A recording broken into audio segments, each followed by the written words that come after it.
Good day mga kamangisda, marami tayong stock ngayon, nag-stock tayo, ayan, marami tayong mga clownfish, starfish na choco, may feather worm duster din tayo, ayan. O sa baba, nandito pa rin yung ating mga dog popper, mahilig dyan sa monster fish, ayan. Tapos dito sa taas, may mga butterfly tayo ngayon, ayan mga domino, ayan. Kita niyo yung mga butterfly at mayroon tayong lionfish. Sa mga pan ng mga monster fish dyan, okay? Meron tayong lionfish at popper. Ayan, mga yan. Ayan, sweet tips yun. So, madami tayo.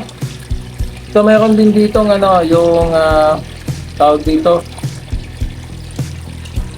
Pistol shrimp, hindi lang natin nakita, nagtatago. Basta meron dyan.